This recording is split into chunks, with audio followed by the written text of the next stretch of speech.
Hello, you people. It's Carla, and I'm here today in my kitchen making fun of my people, the Italians, and today I am making spaghetti aglio e olio with olio, the parsley. Even when there's nothing in the house, you probably have spaghetti, oil, and garlic. Perhaps you have seen daddy pasta. This is alone pasta. This is the pasta that you eat alone in the TV room and grate cheese all over it, even though technically you're not supposed to, and you just have the best kind of night alone. Greetings from Festivus, where everything sparkles and is bright. I am here to remind you that the best gift that you could give someone is the gift that I picked out for you to give to them. So this year I put together a gift shop of all of my favorite edible things. I organized it by sweet, spicy, sour, bitter, smoky. So you will find a gift to represent all of those different flavors in my shop. The link is in the description. You can buy one individual thing, you can buy all of the things, you can send them to the people you love, or you can give them to the people that you are simply obligated to give a gift to this year. But these are delicious things that whoever receives them is going to use, touch, and love every day. It's also from me to you to them. So happy giving and getting. Florence, do you want to be on camera? Oh yes. You like garlic? Do you want to smell it? Goodbye, Marge. Even though the parsley is going to go into the dish last, I'm going to do the prep first and just get it out of the way. I have, what looks to be about a bunch of parsley, and what I'm gonna do is use not only the leaves, but also these stems. And I'll kind of roughly chop the leafy part and then go a little bit more fine when I get down to the stem, because they do have more texture to them, so I want to make them thinner so that they get nice and soft. Even though they're barely going to get cooked, they'll just get tossed through at the end. And like all desperation pastas, this is one where in the time it takes for the water to come to a boil and the pasta to cook through, you can make your sauce. That's why we love these styles of pastas, just super simple but with a ton of flavor. Next up is garlic. I'm using a copious amount. Use the amount that is right for you, but remember that garlic, the aglio, is in the title of the dish, so this should be garlicky. And you can kind of deal with the garlic in all sorts of ways. You could smash it and let it be craggy and get toasty that way. You could chop it. Because it's a bunch of cloves and because I have a mandolin, I'm going to use that to make even slices, and it will be quick as well because they're going to be like evenly sliced. They'll toast evenly and I won't have to worry about some parts of it burning. Also, if you're afraid of vampires, recommend this dish. Salad of garlic. Again, I can do that because I'm Italian American. Those are the rules. All right, so that's it. Prep is done.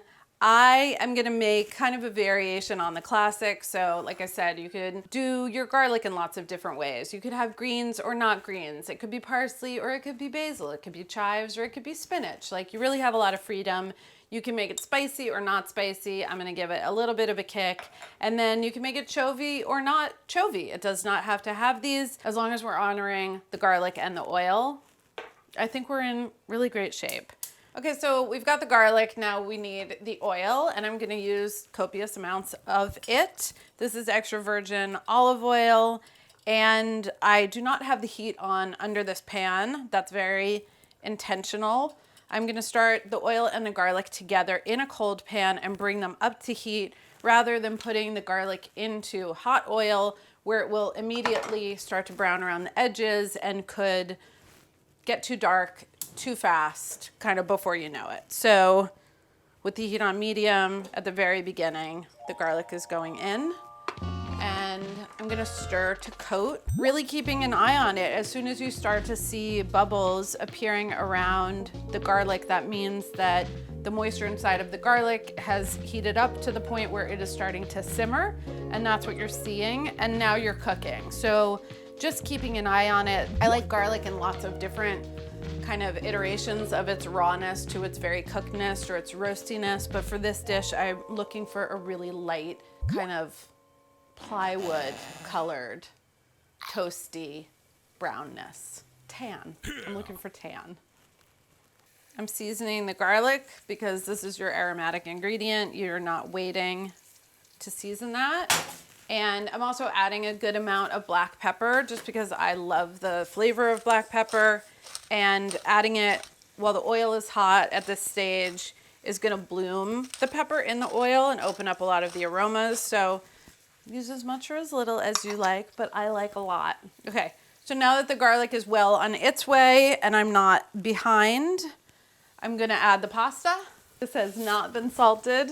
I know it looks like a lot of salt, and it is a lot of salt, but the ratio of salt that I have learned over the years, and I can't remember if it was Samin Nosrat who said this or Missy Robbins, but a 1/4 cup for 6 quarts. A 1/4 cup, if you scoop that out, that's like gonna look like a lot of salt, and that's why it looks like a lot of salt when I dump it in there. But remember, you're seasoning the water so that the water can season the pasta. It's not like you're gonna eat a 1/4 cup of salt.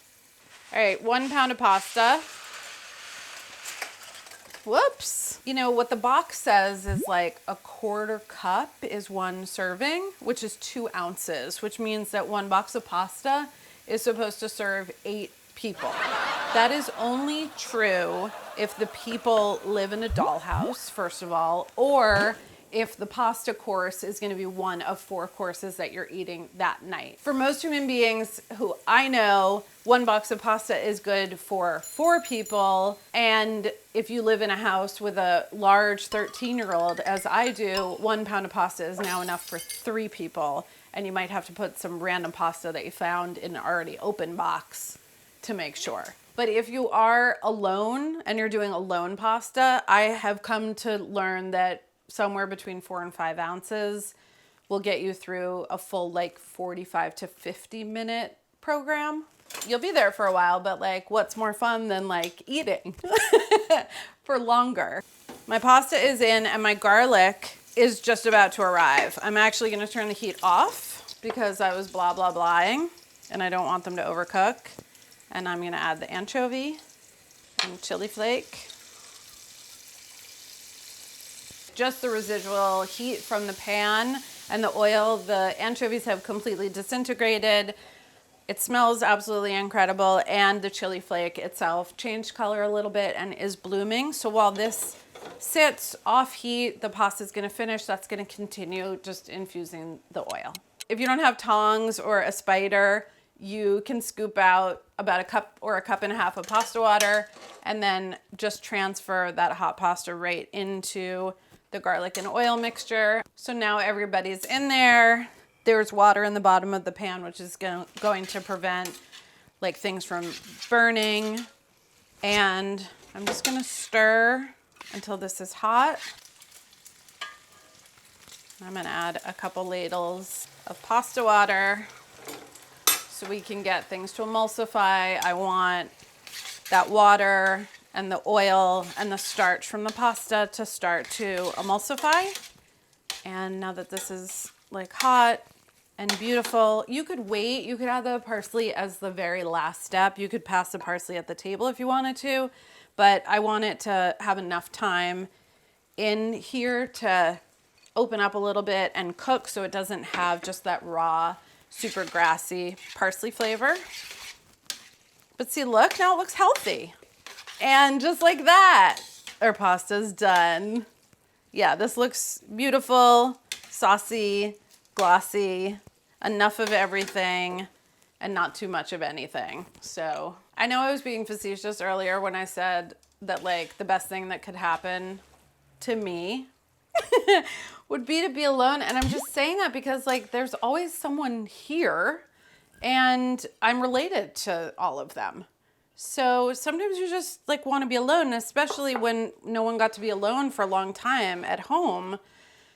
I really miss that. And being alone with your thoughts or with your content is like, it's really good for you. Let's talk about all the other ways that alone pasta, AKA Aglio e olio, AKA Iggly Wiggly, as my children called it when they were little, is good for you. Garlic, famously good for you. Great for inflammation, great for the vampires, great for your heart. It's just a superfood. Parsley, it is basically a leafy green and it's filled with trace minerals.